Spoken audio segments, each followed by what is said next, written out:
Programa de análisis técnico sobre cuestiones de seguridad, hechos delictivos, operativa policial.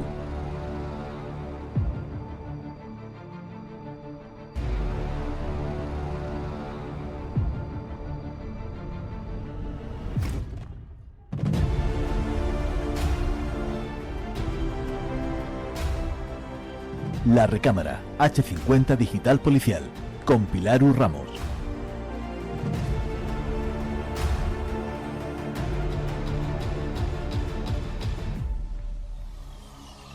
Hoy en H50 tenemos con nosotros a Raiza Melvis Sigontes Gómez, abogado egresada de la Universidad Central de Venezuela, especialista en el ejercicio de la función fiscal de la Escuela Nacional de Fiscales Venezuela, exfiscal del Ministerio Público y estudiante del Máster de Ciberdelincuencia de la UNIR, España, que nos va a hablar y aclarar dudas respecto a la aplicación de las tecnologías en la legitimación de capitales. El lavado de dinero se adapta a las nuevas tecnologías. El blanqueo de capitales se trata de un delito contra el patrimonio y el orden socioeconómico. Básicamente consiste en realizar ciertas actuaciones con el objetivo de incorporar al tráfico económico legal determinados bienes que proceden de acciones ilegales de diversa naturaleza. En resumen, el lavado de dinero es el proceso de encubrir el origen del dinero que se ha obtenido ilegalmente. Existen muchas técnicas de blanquear capitales, lo que unido a la globalización y a las nuevas tecnologías permite que mucha gente pueda cometer el delito sin saberlo. Incluso este tipo penal puede cometerse en modalidad dolosa e imprudente. Hoy, como os decía, tenemos con nosotros a Raiza, que ya os la he presentado, que nos va a hablar y aclarar dudas al respecto a la aplicación de las tecnologías en la legitimación de capitales.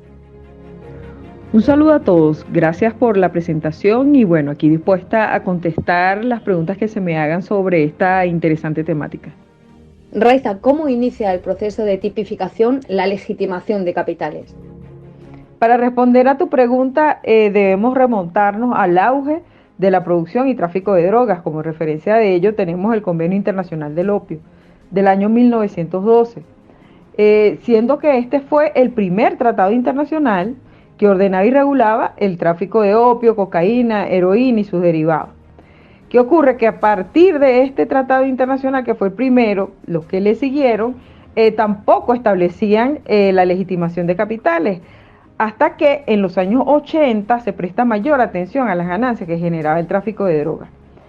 Y eso porque se dieron cuenta los estados que estas ganancias facilitaban la compra de maquinaria cada vez más sofisticada, de aeronaves, de embarcaciones más potentes, pagaba la corrupción de funcionarios y además un factor muy importante, empezó a afectar la estructura social y económica de los estados. Entonces se diseñaron diversas estrategias, punteando estas estrategias de Estados Unidos e Inglaterra, estrategias político-criminales que descansaban en el principio crime does not pay, que lo que significa es que el delito no resulte beneficioso o por lo menos atacar esos beneficios que generaba el tráfico de drogas, además de la idea follow the money, que consiste en seguir el dinero de origen delictivo y además aplicar medidas para la recuperación de esos activos. Progresivamente la comunidad internacional ha intensificado sus esfuerzos en esta materia, encauzando la cooperación internacional por un lado, a prever en la legislación internacional, tanto como en la legislación interna de cada uno de los estados, medidas reales dirigidas a despojar de las ganancias procedentes de la comisión delictiva a estos delincuentes, medidas específicas como el comiso o el decomiso, y además a tipificar penalmente el blanqueo de capitales. Además que recordemos que a partir de ese reconocimiento de los ingentes beneficios del tráfico de drogas, también derivaron múltiples delitos, de lo que podemos hablar más adelante, que también generan múltiples ganancias y de las que se procura evitar que se produzcan estos beneficios, ¿no? O por lo menos que no se aprovechen de esos beneficios que dejan estas actividades delictivas. Aunque no se circunscribe únicamente al derecho penal, ojo, debemos recordar que también se han previsto medidas administrativas basadas en la prevención de la comisión de este tipo de delitos. ¿Qué debemos entender por legitimación de capitales? Es curioso que la expresión blanqueo de capitales haya surgido a partir de su utilización en los Estados Unidos en un caso que en el año 1982 implicaba el comiso de dinero supuestamente blanqueado procedente de cocaína colombiana y formaba parte del argot utilizado por las mismas organizaciones mafiosas que hacían alusión en ese entonces a la utilización de cadenas de lavanderías automáticas donde colocaban los fondos de origen ilícito y el dinero obtenido de manera ilegal con el objetivo de encubrir su origen, ¿no?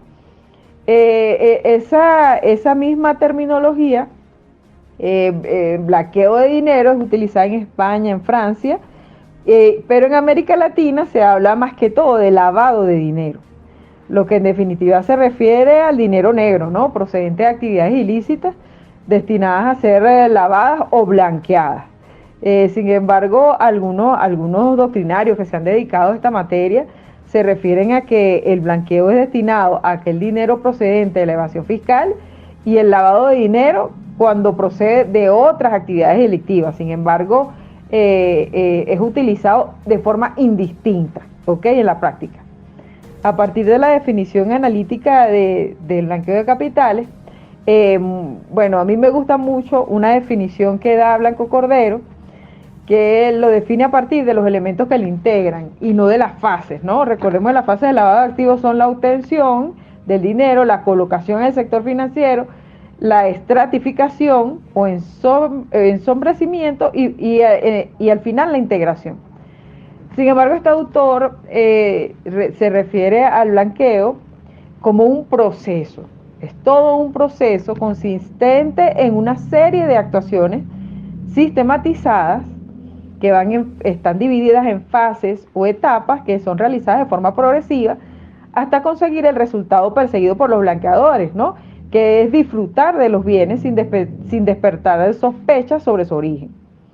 El proceso de ocultación, que vendría a ser el objeto principal del blanqueo, consiste en esconder, tapar, impedir que se conozca algo o disfrazar la verdad, para finalmente dar la apariencia de legitimidad a esos bienes blanqueados, lo que permitiría en todo caso a sus titulares utilizarlo en las actividades comerciales sin despertar sospechas en cuanto a su origen, proporcionándoles además la posibilidad de ofrecer explicaciones sobre la titularidad de esos bienes. ¿Cuáles son las modalidades de blanqueo de capitales? Bueno, modalidades son muchas, ¿no? La doctrina están definidas, pero es importante distinguir primeramente que actualmente existe la tendencia a un mayor nivel de profesionalización de las actividades de blanqueo o lavado de activos.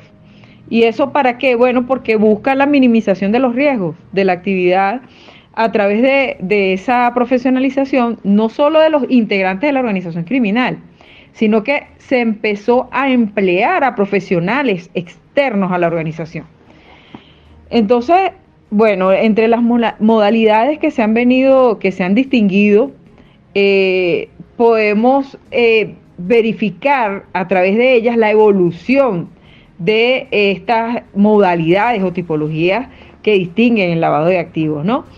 La primera de ellas es el lavado a mano, que tenía lugar cuando en la organización criminal se empleaba el dinero, generalmente en pequeñas cantidades para no ser notados ni por las entidades financieras o por las empresas que recibían el dinero. Podían utilizar esas pequeñas cantidades en la compra de bienes y servicios para la organización. En segundo lugar, la denominada lavadora familiar, según la cual cada organización criminal o familia, o sea, utilizando también incluyendo a los familiares por el vínculo estrecho y además entendiendo que estas personas no los van a traicionar, blanqueaban el dinero de acuerdo con los objetivos de esas familias, ¿ok? Y normalmente en connivencia con bancos e instituciones financieras. esto ya no es tan necesario porque recordemos que se emplean a otras personas para complejizar las operaciones y si nosotros lo hacemos a nuestro propio nombre e involucramos a nuestros familiares, vamos a ser fácilmente detectados. Entonces, por eso es que las organizaciones criminales utilizan ahora nombres falsos, empresas, figuras súper complejas para no ser detectados. En tercer lugar, la lavadora común, que se da con familias pertenecientes a el mismo sindicato criminal, por llamarlo de alguna manera, organizaban una empresa dedicada al blanqueo con la complicidad de un banco o institución financiera.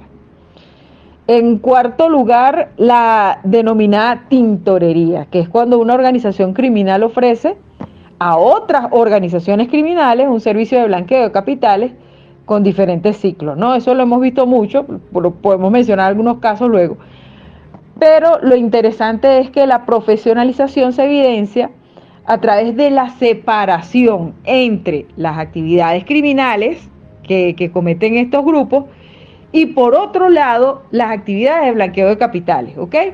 Entonces se da el aumento de profesionales que se dedican a esta actividad, tales como contadores, abogados, banqueros, y la organización de los servicios que prestan su labor a estas organizaciones delictivas se da con una amplia gama de crímenes y además de una amplia gama también de organizaciones.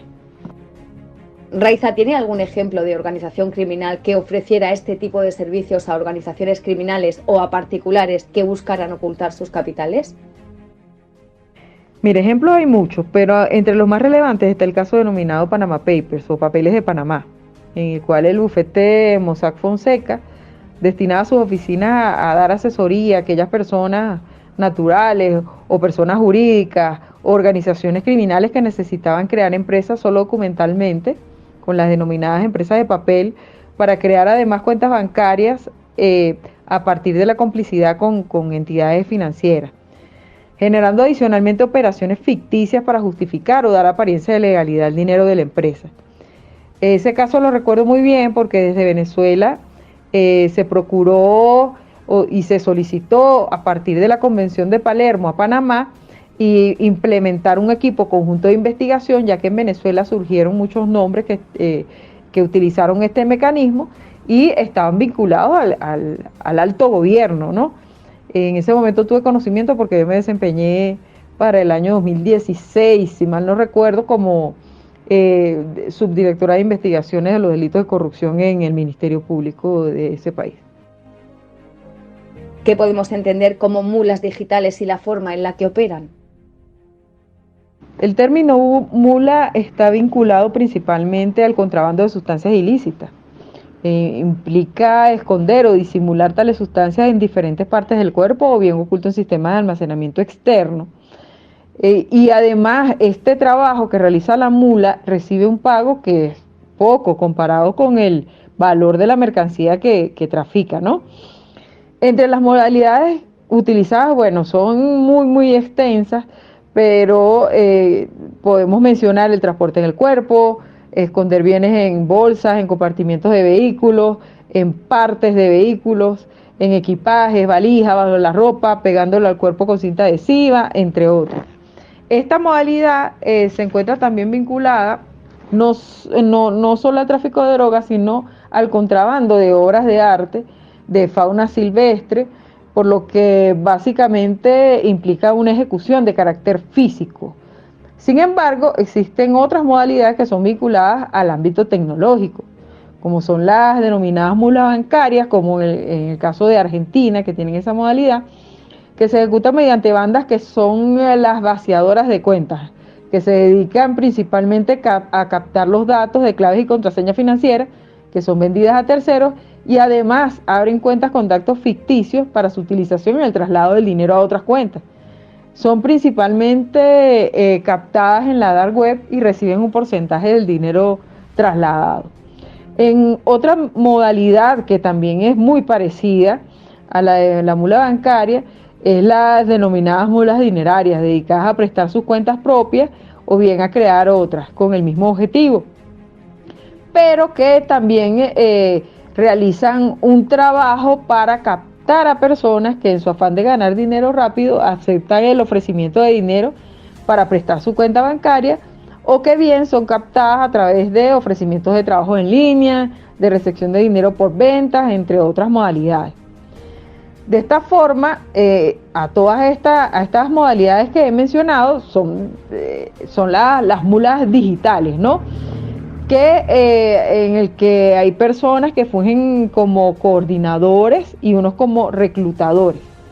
Estos trabajan de forma conjunta en el mismo nivel de la organización, pero se encarga estos últimos, los reclutadores, de ubicar a las mulas, que finalmente son el último eslabón de la cadena, pero que normalmente desconocen los datos verdaderos de identificación de estos que están en la punta de la organización, como los coordinadores y reclutadores, que evidentemente se oculta con el objetivo de romper la cadena de la investigación digital en el caso de que se dé, y que la mayoría de los casos va a iniciar por la mula digital, que es el último eslabón.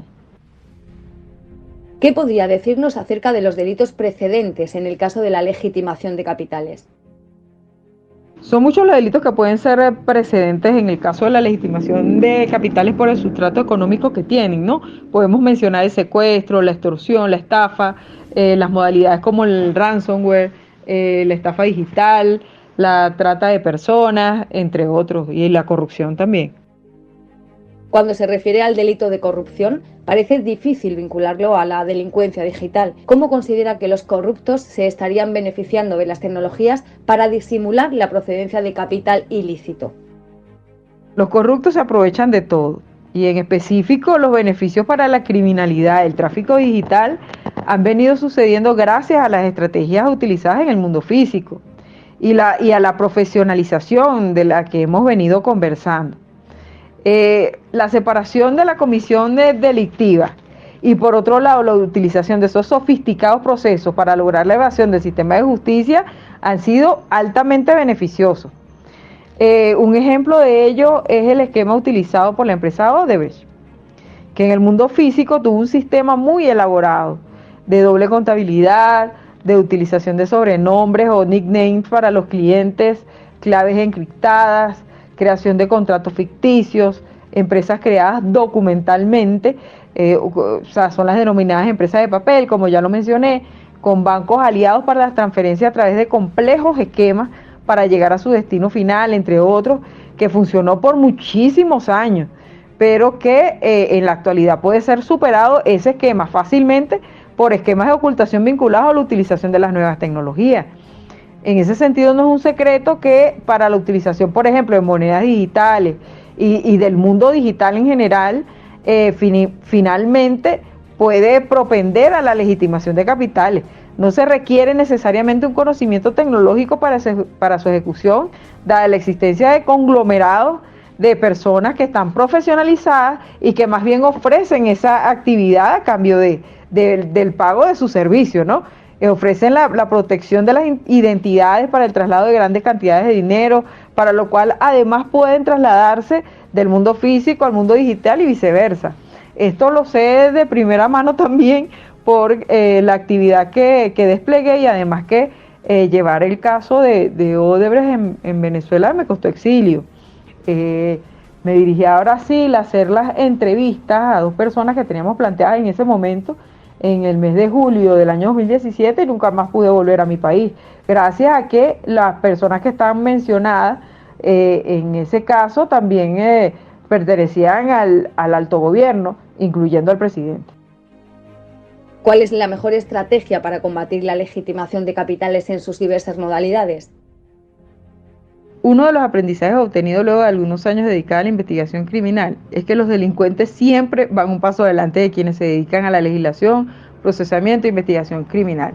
De hecho, como anécdota puedo decirles que cuando me desempeñé hace muchos años como fiscal de ejecución adscrita a derechos fundamentales en Venezuela, una de las actividades que tenía que hacer era visitar los centros de detención preventiva y las cárceles, y observé a lo lejos a dos detenidos, Uno que tenía una computadora y la estaba utilizando y el otro tenía una computadora prácticamente desarmada, y vi que otro detenido se paró de inmediato y cerró una cortina, y yo les pregunto, ajá, pero ¿y qué están haciendo ellos allá? No, no, no, doctora, utilizando bien el ocio. Imagínense ustedes, el tiempo que tenían ocioso lo estaban dedicando, bueno, quién sabe, a generar cualquier metodología criminal, ¿ok? Entonces, a mí me parece que es necesaria la indagación constante en las metodologías criminales que surgen a diario y que se ven incrementadas exponencialmente a partir del auge tecnológico, para lo cual se requiere personal que esté constantemente capacitándose y ejecutando además lo aprendido. Además de ello, es evidente que la criminalidad digital y en especial la legitimación de capitales requieren de la ágil cooperación internacional, porque el tiempo es el peor enemigo en las investigaciones digitales y financieras, tomando en cuenta que el flujo informativo es muchísimo y no es eterno por la cantidad de información que debe almacenarse. Y por último, la educación digital que lleva a los usuarios a protegerse, a saber cómo detectar a esas organizaciones que captan incautos para lavar su dinero ilícito. Y además generar políticas públicas que lleven a las personas a confiar suficientemente en los sistemas de administración de justicia, para que ese usuario, además de identificar, pueda denunciar la actividad irregular de esas organizaciones delictivas, para lo cual vale decir, mira, tenemos mucho camino por recorrer, pero nada es imposible. Muchas gracias, Raiza, por haber estado con nosotros en H50 y esperamos, claro que sí, poder seguir realizando próximas entrevistas con usted. Quisiera despedirme dando las gracias a todo el equipo de H50 Digital Policial, que ha hecho posible que los estudiantes de esta maestría maravillosa tengamos la experiencia de compartir nuestros conocimientos y además nuestras experiencias personales con todos los escuchas, con las personas que los leen, con las personas que los siguen. Y nada, para mí ha sido una experiencia de verdad inigualable, y espero poder compartir con ustedes en otra oportunidad. Muchas gracias.